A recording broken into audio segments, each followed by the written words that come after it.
ভূতাত্ত্বিক অনুসন্ধানের কাজ নিয়ে এসেছি সুবর্ণরেখা নদীর ধারে। নদীর ধারে একটা গ্রামের পাশে তাঁবু খাটানো হয়েছে। গ্রামের নামটা এখন আর ঠিকঠাক মনে নেই।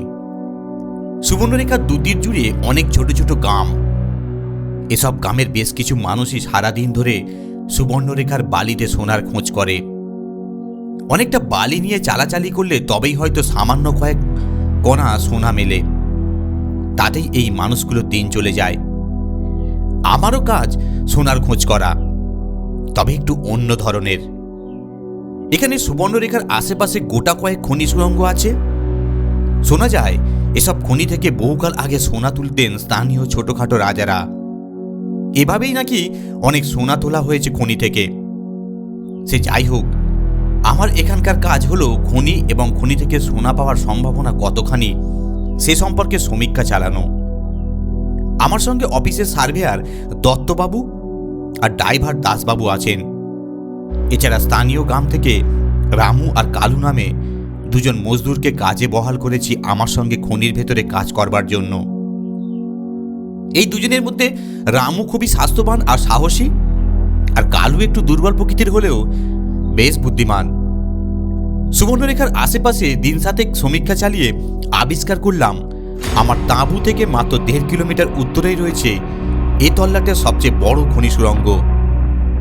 ভাঙাচোরা হলেও খনি সুড়ঙ্গটির বাইরের চেহারা দেখলে মালুম হয় না এককালে এটি ছিল বেশ কর্মব্যস্ত বড় খনি।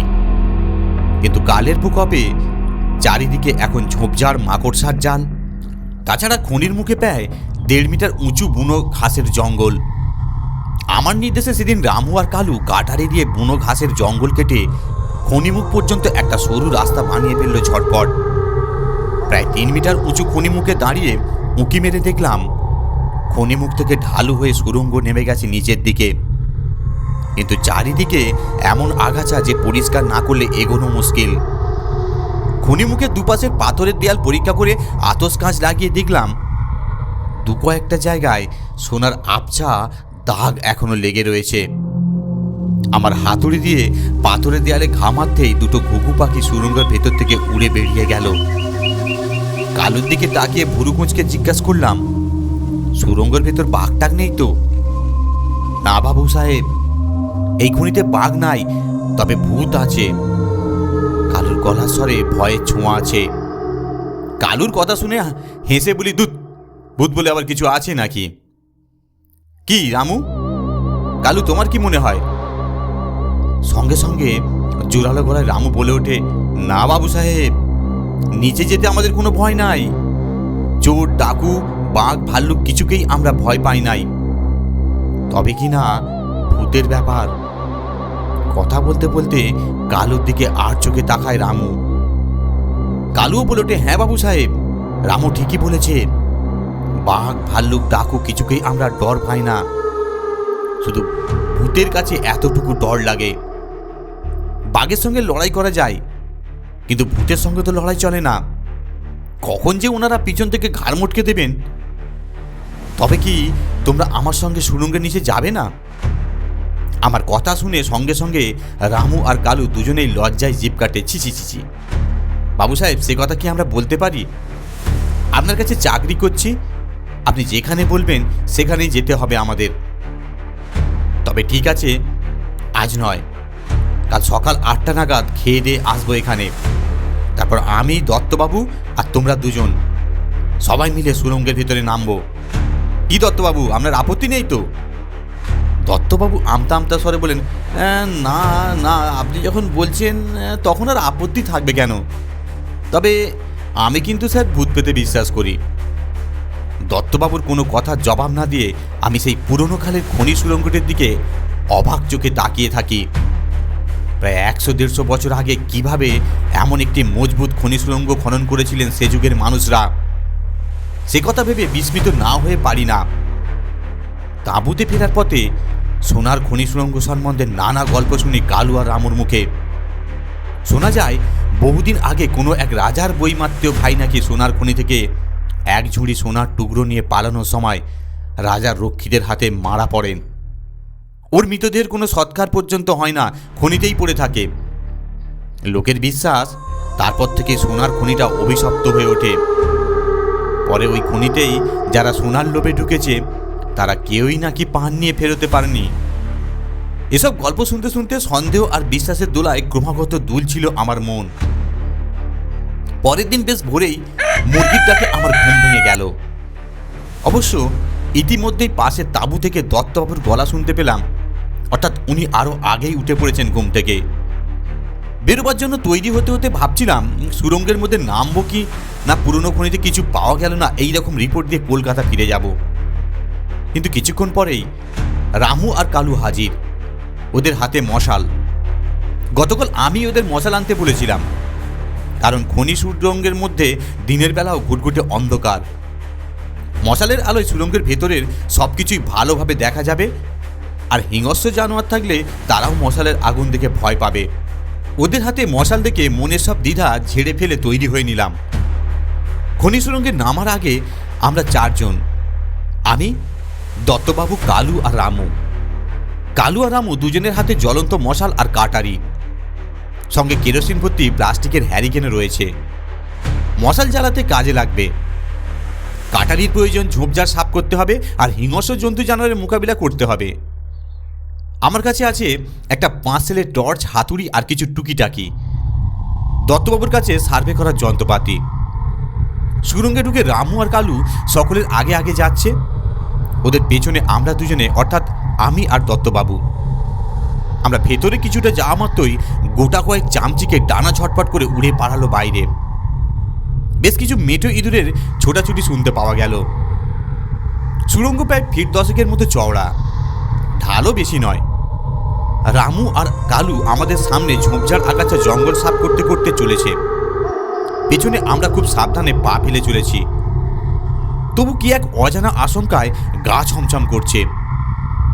চলার পথে আমার সজাগ দৃষ্টি মূলত দুপাশের দেয়ালের ও ছাদের উপরে। যদি সোনা মেশানো পাথরের শিরা নজরে পড়ে যায়।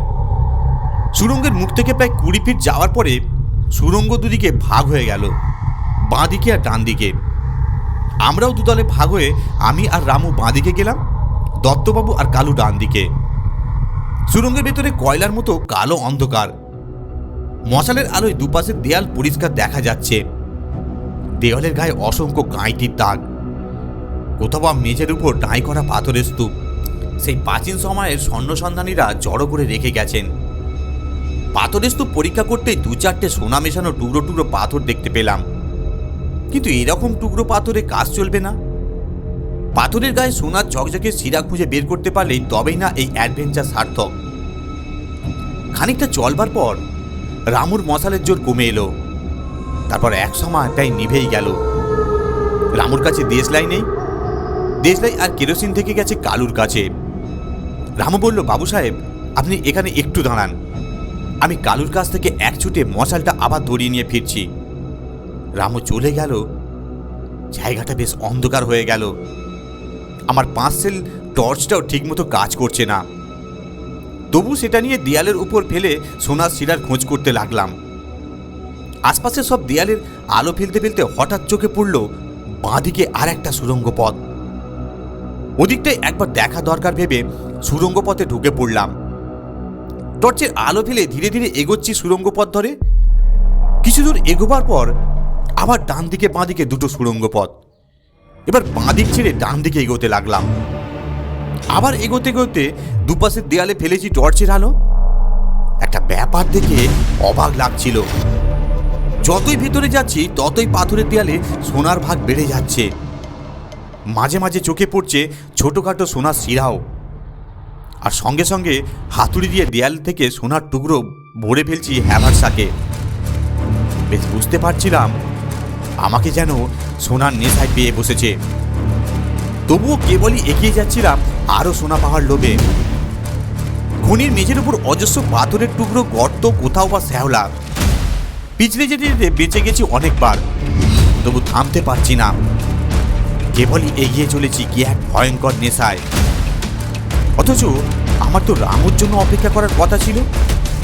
ও হয়তো নতুন করে মশাল জেনে নিয়ে ফিরে এসেছে, কিন্তু সে কথা বেমালুম ভুলেছি। হলুদ নেশায় আমি কেবলই এগিয়ে চলেছি এক সুড়ঙ্গ থেকে আর এক সুড়ঙ্গে, আর পাগলের মতো টর্চের আলো ফেলেছি পাথরের দেয়ালে। কিন্তু হঠাৎ এক জায়গায় আলো ফেলতেই আমার দু চোখ ধাঁধিয়ে গেল। দেখলাম দেয়ালের রুক্ষ প্রাচীন শরীর কেটে নেমে এসেছে একটা মোটা সোনার শিরা। আহা, কি সুন্দর ঝকঝকে রং! এক উজ্জ্বল হলুদ পরীর মতো মোহময়ী তার রূপ। সোনার শিরাটা প্রায় 1 ফুট চওড়া। সোনার শিরার সঙ্গে অবশ্য পাথর টাথর মেশানো আছে, কিন্তু পাথর টাথর বেঁচে ফেলে দিলেও যতটা সোনা পাওয়া যাবে তার দাম 10-12 লাখ টাকার কম নয়। এই সবই সরকারের সম্পত্তি, কিন্তু পরের মুহূর্তে নিজের মনকে যুক্তি দিয়ে বোঝালাম, না না, এগুলো কি করে সরকারের সম্পত্তি হয়? এই এত সব সোনা এত কষ্ট করে নিজের প্রাণ বিপন্ন করে আমি খুঁজে পেয়েছি, এ সোনা তাই আমার, কারো নয়। হঠাৎ মনে হলো কারা যেন দল বেঁধে হো হো করে হেসে উঠল, কিন্তু কি ভয়ঙ্কর শীতল সে হাসি! চমকে পেছন ফিরে তাকালাম, না, কেউ কোথাও নেই। তবে কি ভুল শুনলাম? কে জানে। কিন্তু হাসি থামলে শুরু হলো ফিস ফিস কথাবার্তা। খুব সামনে যেন হাতের নাগালের মধ্যে দাঁড়িয়ে কারা সোনা নিয়ে দরদস্তুর করছে। এই যে কারা দাঁড়িয়ে আছে চোখের আড়ালে, বেরিয়ে এসো শিগগির, চেঁচিয়ে উঠলাম আমি। কিন্তু কথাগুলি মৃদু স্বর্গোত্তিক্তের মতো মনে হলো।